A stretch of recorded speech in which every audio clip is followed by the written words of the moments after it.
2022ஆம் ஆண்டு வரை நீரிழிவு நோயினால் 83 கோடி மக்கள் பாதிக்கப்பட்டிருக்கும் நிலையில் சுமார் 20 லட்சம் பேர் அதனால் பலியாகியிருப்பதாக உலக சுகாதார நிறுவனம் WHO-வின் புள்ளி விவரங்கள் காட்டுகின்றன.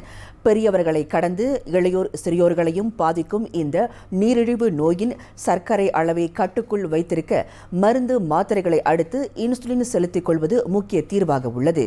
அப்படி இன்சுலின் செலுத்திக் கொள்ளும் போது நீரிழிவு நோயாளிகள் கவனத்தில் கொள்ள வேண்டிய விஷயங்கள் குறித்து விளக்குகின்றார் சிறுநீரக நிபுணர் டாக்டர் ஜமுனா ராதாகிருஷ்ணா. தற்போது நீரிழிவு நோய் என்பது வயது வித்தியாசமின்றி அனைவரையும் பாதிக்கிறது. 5 வயது குழந்தை தொடங்கி 20 வயது இளைஞர்கள் வரை இந்நோயால் அதிகம் பாதிக்கப்படும் போது அதனை கட்டுக்குள் வைத்திருக்க தினமும் இன்சுலின் செலுத்திக் கொள்பவர்களும் உள்ளனர். அதற்கு முதலில் அந்நோயின் வகை குறித்து தெரிந்திருக்க வேண்டியது அவசியம் என்று டாக்டர் ஜமுனா ராதாகிருஷ்ணா விளக்கினார். டைப் 1 நம்மளோட பென்க்ரியஸ், அது ஒரு ஹார்மோன் சுரக்கும் உறுப்பு. ஸோ இந்த பென்க்ரியஸ் சுத்தமாக இன்சுலின் சுரக்காமல் இருக்கும்போது இது டைப் 1 டயபெட்டிஸ் சொல்லுவோம். ஸோ இந்த மாதிரி பேஷண்ட்ஸ்க்கு கண்டிப்பாக இன்சுலின் எடுத்து தான் ஆகணும். டைப் 2 டயபெட்டிஸ், டைப் 2 டயபெட்டிஸ்னாக்கா இந்த பென்க்ரியஸ் இன்சுலின் உருவாக்கும். ஆனால் இன்சுலின் பற்றாக்குறையோ அல்ல சுரக்கிற இன்சுலின் சரியான முறையில் வேலைப்பாடு செய்யலைனாக்கா இந்த டைப் 2 டயபெட்டிஸ் உருவாகும். காமன்லி இப்போ நிறைய பேருக்கு இருக்கிறது டைப் 2 டயபெட்டிஸ். ஸோ இந்த டைப் 2 டயபெட்டிஸ்க்கு இன்சுலின் மட்டும்தான் ட்ரீட்மெண்ட் இல்லை, நிறைய வகையான ட்ரீட்மெண்ட் இருக்கு.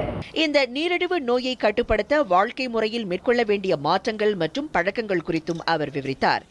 உணவு முறைகள் மற்றும் தினசரியாக மேற்கொள்ளக்கூடிய நடவடிக்கைகளை மாற்றி அமைக்கும் வழிமுறைகள் குறித்தும் டாக்டர் ஜமுனா குறிப்பிட்டார்.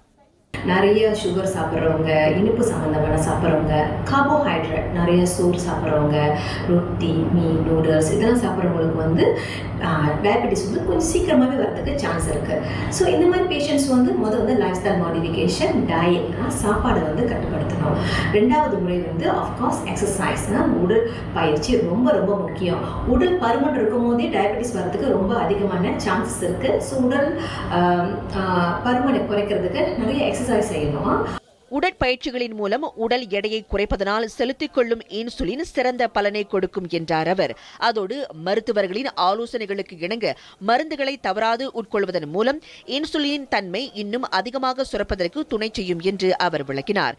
இதனிடையே ரத்தத்தில் உள்ள குளுக்கோஸ் அளவை கட்டுப்படுத்தும் இன்சுலினை செலுத்த தவறுபவர்கள் எதிர்நோக்கக்கூடிய சிக்கல்கள் குறித்து டாக்டர் ஜமுனா இவ்வாறு விவரித்தார். இல்லைனாக்கா இந்த குளுக்கோஸ் ஹையாக ரத்தத்தில் போகும்போது கண் பார்வை இழக்கிறதுக்கு ஒரு முக்கிய காரணமாக இருக்குது.